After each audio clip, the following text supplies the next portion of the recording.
Assalamualaikum warahmatullahi ta'ala wabarakatuh. Perkenalkan, nama saya Yani Istiqomalia, NPM 219100420068. Di sini saya akan menjawab pertanyaan yang sudah saya dapat untuk memenuhi tugas UTS. Selanjutnya, soal yang saya dapat adalah yang pertama, apa yang Anda ketahui tentang pendekatan nasional dan bagaimana metode atau cara untuk menghitung pendapatan nasional. Selanjutnya, nomor 2, jelaskan aliran pendapatan perekonomian 2 sektor, 3 sektor, 4 sektor atau biasa disebut dengan ekonomi terbuka disertai dengan gambar dan syarat perekonomian tersebut mencapai keseimbangan. Selanjutnya adalah yang terakhir, apa yang Anda pahami tentang AD dan AS? Apa yang membedakan teori tersebut dengan teori sebelumnya? Selanjutnya, pendapatan nasional.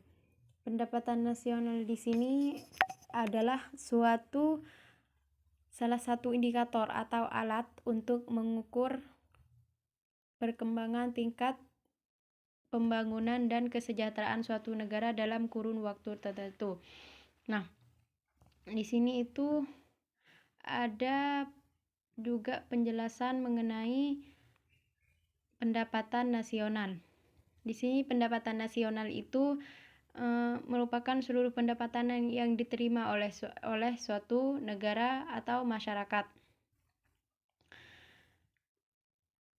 Pendapatan nasional ini ada beberapa yang mengartikan sebagai hasil produksi nasional atau hasil produksi dalam negeri, yang berarti nilai hasil produksi yang dihasilkan oleh suatu anggota, misalnya oleh suatu perusahaan yang dikelola di dalam negeri kemudian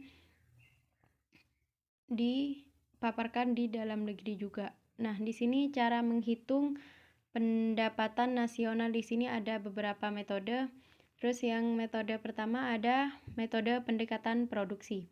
Nah, metode pendekatan produksi ini untuk mencapai nilai tambah, perhitungan yang salah satunya untuk mencapai nilai tambah. Jadi pada perhitungan ini pendekatan produksi hanya mencakup perhitungan nilai tambah pada setiap sektor atau lahan produksi. Nah, pendekatan ini dihitung dengan cara menjumlahkan nilai tambah dari seluruh sektor produksi dalam satu periode tertentu atau dalam kurun waktu tertentu. Selanjutnya, metode pendekatan pendapatan. Metode pendekatan pendapatan di sini jenis pendekatan atau jenis perhitungan nasional yang diperoleh dengan cara menjumlahkan pendapatan dengan cara menjumlahkan suatu pendapatan dari berbagai faktor produksi atau yang memberikan sumbangan terhadap proses produksi tersebut. Jadi dapat diterima oleh pemilik faktor produksi dalam suatu negara selama 1 tahun atau 1 periode atau dalam waktu kurun tertentu. Selanjutnya di sini ada metode pendekatan pengeluaran. Nah, perhitungan dengan menggunakan pendekatan pengeluaran ini dilakukan dengan cara menjumlahkan seluruh pendapatan nasional dari berbagai sektor, yaitu seperti halnya tadi, yaitu ada rumah tangga, pemerintah, perusahaan, dan masyarakat dalam suatu negeri tersebut. Misalnya di Indonesia kita menjumlahkan pendapatan nasional dari berbagai perusahaan dan juga pendapatan pemerintah. Nah, selanjutnya, next.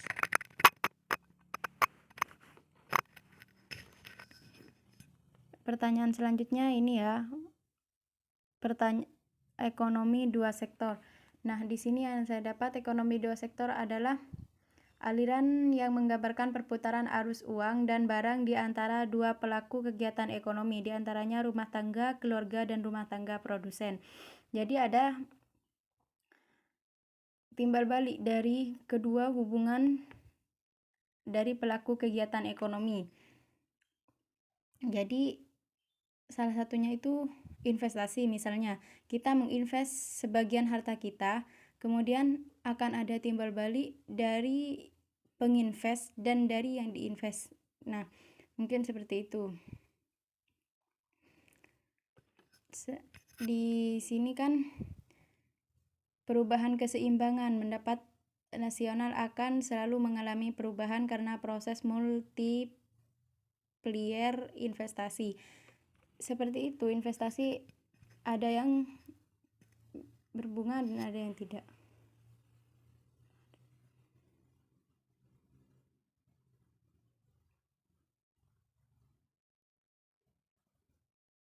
Selanjutnya, ekonomi 3 sektor, yaitu aliran atau perputaran arus uang dan barang di antara 3 pelaku kegiatan ekonomi, yaitu pemerintah dengan rumah tangga dan perusahaan. Jadi, perputaran arus ini seperti halnya kita akan, misalnya ada pepatah, apa yang kita petik itu yang akan kita tuai.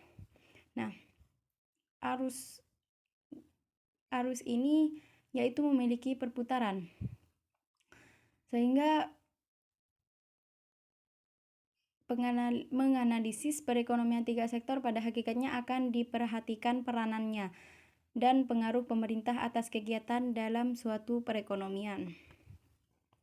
Di sini yang berperan khusus yang terlibat dari ekonomi 3 sektor yaitu tadi pemerintah dengan rumah tangga dan perusahaan.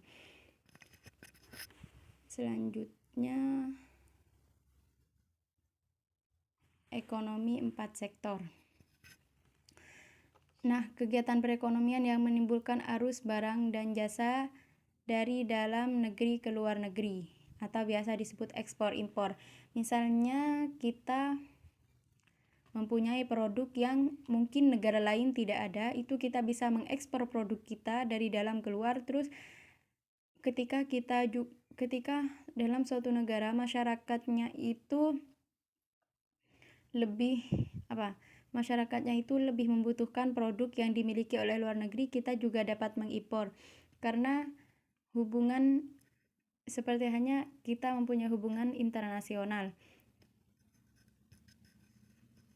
Tapi kita juga akan, ketika kita banyak mengimpor, itu kebutuhan di dalam negeri kita akan dapat terpenuhi. Ketika kita mengekspor, kita juga dapat mencapai target yang sudah ditentukan dari awal memproduksinya. Nah, di sini tadi juga ada pertanyaan bagaimana suatu negara bagaimana syarat perekonomian yang 3 tersebut itu mencapai keseimbangan. Yang pertama di sini, jika penawaran agregat sama dengan pengeluaran agregat atau jumlah penawaran agregat sama dengan besarnya tingkat konsumsi, investasi, dan pengeluaran pemerintah. Jadi, setiap yang keluar dan yang masuk itu sama. Nah, selanjutnya, sistem perekonomian 3 sektor terdiri dari rumah tangga konsumen, rumah tangga produsen, dan rumah tangga pemerintah.